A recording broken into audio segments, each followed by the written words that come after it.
Ikaw naman, saan ka pinaka-OA sa tingin mo? Ako po, aminado ko and yun yung sinasabi ng lahat ng tao sa paligid ko. OA ako magtrabaho. Sobrang workaholic ko po. As in yung iba, sila na yung ano sa akin, huy, magpahinga ka naman. Kasi sa akin po parang natutuwa ako, na-fuel ako lalo kapag po may mga trabaho and I really take it as a blessing. So every time po na may pumapasok, I really don't say no sa kahit anong work. Yung Talaga? tipong schedule na lang po yung magiging excuse para hindi matuloy ang isang work, pero hindi po ako magno-no sa mga work na alam ko pong kaya ko and alam ko pong wala namang mali doon sa work na ino-offer. Tapos at the same time, nag-e-enjoy po ako. Parang yun yung way ko para hindi rin po ako ma-burnout and at the same time, it's rewarding as well na parang may pinupuntahan yung pagod ko kasi the more ako pagod, may mas pumapasok. Mas nakikita nila na determinado ako, na gusto ko talaga yung ginagawa ko. And parang yun po yung nagbibigay sa akin ng boost, ng fuel para tara. So parang imbis na, yun ba yung iba pag maraming work, OA, magtrabaho.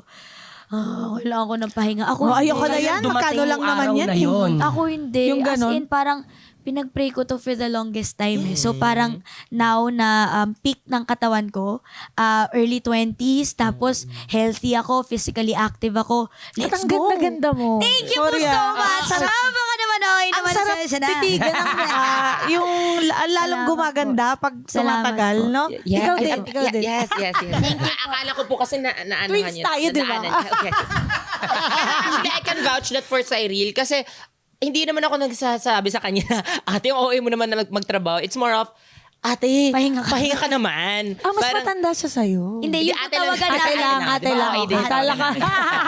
Pero ano kasi minsan nakikita ko siya kahit na hindi siya okay, pinipilit niya din yung sarili niya, ganyan. Kaya parang ako gusto ko din na siya, vitamins ka, babe, tsaka mag-take care siya sa sarili niya kasi health is wealth pa rin talaga. Yes. Kaya, Totoo. ayun, nakikita ko talagang sobrang nakaka-inspire siya na work ng work. Kasi Pati sa madaling araw, patulog na ako. Si Bakla, nagla-live pa, nagbebenta pa. Ay, oo nga. Nakikita ko lagi. Post pa siya Oo. ng mga brands niya, mga ganyan. Sobrang walang pahinga. Kaya sobrang saludo din talaga ako sa ate ko na yan. Pero, you so anong much. age ka nga nag-start sa showbiz? 4 Kasi years child old star po. ka, di ba? Grabe, Oo. 4 years 4. old. Pero ever since po na 2 ako, nagpa-practice na po ako ng mga audition sa Oh my Miss God. Little Miss Philippines. Nag-Little Miss Philippines? Hindi po, nag-practice lang.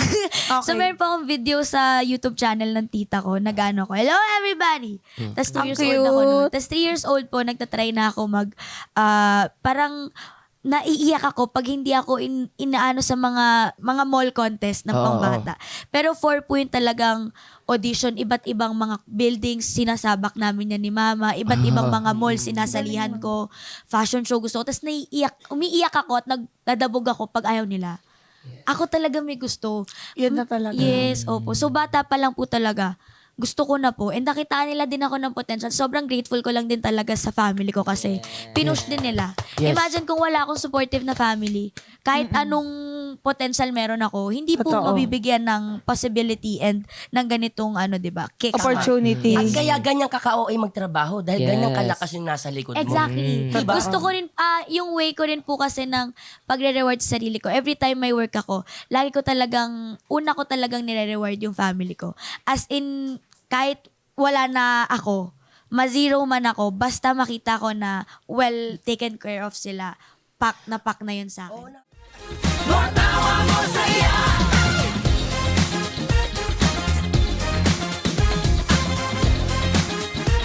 More